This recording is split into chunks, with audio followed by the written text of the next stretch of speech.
ನಿಮ್ಮ ವಾಹಿನಿ, ಇದ್ದಿದ್ದು ಇದ್ದ ಹಾಗೆ. ತಡ್ಕೊಳ್ಳಿ, ಒಂದು 2 ತಿಂಗಳು ಗೊತ್ತಾಗುತ್ತೆ ಅವ್ರಿಗೆ ಯಾರ್ಯಾರಿಗೆ ಕುತ್ತಿಗೆಗೆ ಬರುತ್ತೆ ಅಂತೇಳಿ ಕಾದು ನೋಡಿ. ಕುಮಾರಸ್ವಾಮಿಯವರು, ಜೊಲ್ಲೆ ಮೇಡಮು, ಜನಾರ್ದನ್ ರೆಡ್ಡಿ, ನಿರಾಣಿಯವರಿಗೆ 6 ತಿಂಗಳು 1 ವರ್ಷಗಟ್ಟಲೆ ತನಿಖೆ ಮುಗಿದು ಕ್ರಮ ತಗೊಳ್ಳೋದಕ್ಕೆ ಪರ್ಮಿಷನ್ ಕೇಳಿದ್ರೆ ಕೊಡೋಕ್ಕಾಗಿಲ್ಲ. ಸಿದ್ದರಾಮಯ್ಯನವ್ರು ವಿಚಾರಣೆ ಇಲ್ಲದೆ ಇರ್ತಕ್ಕಂಥದ್ದನ್ನ ಇವ್ರು ಪ್ರಾಸಿಕ್ಯೂಷನ್ ಕೇಳಿದ ತಕ್ಷಣ ಅವ್ರು ಹೇಳಿದ ತಕ್ಷಣ ರಾಜೀನಾಮೆ ಕೇಳೋಕ್ಕಾಗತ್ತಾ?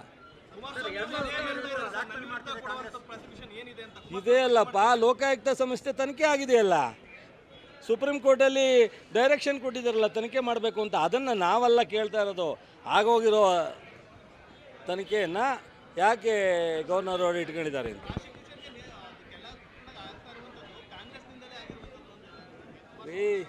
ಏನು ಪ್ರಾಸಿಕ್ಯೂಷನ್? ಯಾರು ಅನುಮತಿ ಕೊಡಿ ರೀ? ಅದನ್ನು ಎಲ್ಲ ಒಂದು ಹೇಳ್ತಾರೆ. ಒಂದ್ಸಲಿ ಪ್ರೀತಮ್ ಗೌಡ ಕ್ಯಾಸೆಟ್ ಬಿಡುಗಡೆ ಮಾಡ್ದ ಅಂತಾರೆ, ಇನ್ನೊಂದ್ಸಲ ಡಿ ಕೆ ಶಿವಕುಮಾರ್ ಬಿಡುಗಡೆ ಅಂತಾರೆ. ಅವ್ರ ವಿಚಾರಕ್ಕೆ ಮಹತ್ವ ಇದೆ ಏನ್ರಿ ರೀ? ಅವತ್ತು ಬೇಕಾಗಿತ್ತಾ? ಇಲ್ಲಿ ಇದೇ DC ಆಫೀಸ್ ಮುಂದೆ ಕೈ ಹಿಡ್ಕೊಂಡಿದ್ರಲ್ಲ, ನನಗೆ ಜೋಡಿ ಎತ್ತು, ನನ್ನ ಸೋದರ, ನನ್ನ ಮಗನ ಕೆಲ್ಸಕ್ಕೆ ಬಂದವ್ರೆ ಅಂತ. ಅವತ್ತು ಡಿ ಕೆ ಶಿವಕುಮಾರ್ ಚೆನ್ನಾಗಿದ್ರಾ? ಇವತ್ತು ಡಿ ಕೆ ಶಿವಕುಮಾರ್ ಕೆಟ್ಟೋಗಿದ್ದಾರಾ? ಬಾಂಬೆಗೆ ಹೋಗಿದ್ರಲ್ಲ ಇವ್ರ ಪರವಾಗಿ, ಅವತ್ತು ಡಿ ಕೆ ಶಿವಕುಮಾರ್ ಒಳ್ಳೆಯವರಿದ್ರಾ ರೀ? ಕಾಂಗ್ರೆಸ್ನಲ್ಲಿ ಬಂಡೆ, ಸಿದ್ದರಾಮಯ್ಯ, ತಿಮ್ಮೇಗೌಡ, ಬೊಮ್ಮೇಗೌಡ, ಚಲುವರಾಯಸ್ವಾಮಿ ಇವ್ರಿಗೆ ಏನು ರೀ ಆಗಬೇಕು? ಇವರು ಏನು BJP ಮತ್ತು ಜನತಾ ದಳದಲ್ಲಿದ್ದಾರೆ.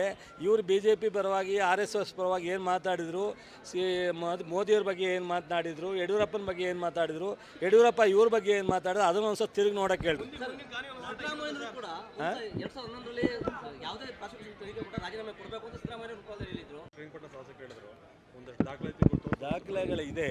ದಾಖಲಾತಿಗಳನ್ನ ಇದೆ.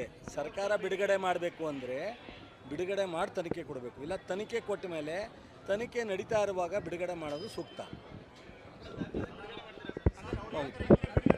ಹೌದು, ಅದನ್ನೇ ತಡ್ಕೊಳಪ್ಪ ಅಂತ ಹೇಳಿದ್ದು. ನಾವಿಲ್ಲ ಅಂತ ಹೇಳಲ್ಲ, ನಾವು ಪೆನ್ ಡ್ರೈವ್ ಇದೆ ಅಂತ ಹೇಳಲಿಲ್ಲ.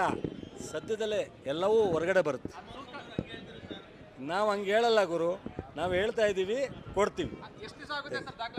ಆದಷ್ಟು ಬೇಗ ತನಿಖೆಯನ್ನು ಕಂಪ್ಲೀಟ್ ಮಾಡಿ ಎಲ್ಲ ಕ್ರಮ ಜರುಗಿಸ್ತೀವಿ.